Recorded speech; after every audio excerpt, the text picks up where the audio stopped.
हम आपको ऐसी ही एक घटना से परिचित करवाने जा रहे हैं जिसके पीछे क्या कारण है ये तो नहीं पता, लेकिन गांव के लोग इसे अपने पूर्वजों की आत्मा से जुड़ा राज मान रहे हैं। गोरखपुर उत्तर प्रदेश के पास एक छोटा सा गांव है। इस गांव की लगभग 5 एकड़ जमीन पूरी तरह खाली पड़ी है। लेकिन उल्लेखनीय बात यह है कि यह जमीन पिछले कई दशकों से खाली पड़ी है, क्योंकि यहाँ जो पेड़ थे वह भी या तो गिर गए या फिर कटवा दिए गए। इस जमीन पर कहा जाता है 2 बड़ी बड़ी होंडियां घूमती रहती हैं। 2 हांडियां जिनका मुंह एक दूसरे से जुड़ा हुआ है और वह इस जुड़े हुए मुंह के साथ पूरी जमीन का चक्कर लगाती है। जो भी उन होंडियों को पकड़ने की कोशिश करता है उसे असफलता ही हाथ लगती है।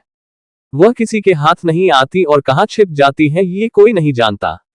अब आप सोच रहे होंगे कि या तो ये कहानी मनगढ़ंत है या तो इसके पीछे कोई गहरा राज है। जी हाँ, इन होंडियों के वहां विचरण करने के पीछे एक गहरा राज है और गांव वालों के अनुसार वह राज है धन दौलत। गांव वालों का कहना है कि एक विशिष्ट परिवार के छिपे हुए खजाने की रक्षा करने के लिए ही ये हांडियां उस जमीन पर घूमती हैं।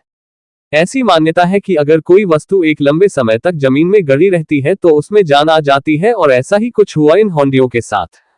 पहले के जमाने में जब ना तो बैंक हुआ करते थे और ना ही कोई लॉकर, तो परिवार के लोग अपनी धन दौलत को जमीन में गाड़ देते थे। काफी समय तक जमीन में गड़े इस खजाने की जब किसी ने खोज खबर नहीं ली तो वह खजाना जीवित हो उठा और उस जमीन पर भ्रमण करने लगा। अब आप ये भी सोच रहे होंगे कि इतना बड़ा खजाना होने के बावजूद क्या किसी ने उन होंडियों को पकड़ने की कोशिश नहीं की? तो इस सवाल का जवाब हम आपको देते हैं कि कोशिश तो की, लेकिन वह हांडिया किसी के हाथ आने के लिए तैयार नहीं है।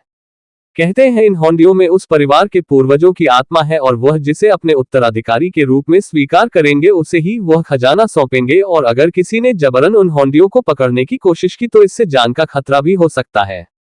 अभी तक उस परिवार की सभी पीढ़ियां इस खजाने को पाने के लिए होंडियों को काबू में करने की कोशिश कर चुकी हैं, लेकिन किसी को सफलता हासिल नहीं हुई है। आपको ये कहानी कैसी लगी नीचे कमेंट करके हमें जरूर बताइएगा। अगर आपको ये कहानी पसंद आई हो तो अपने दोस्तों के साथ जरूर शेयर करें और ऐसी ही प्यारी कहानियां सुनने के लिए हमारे YouTube चैनल से जुड़े।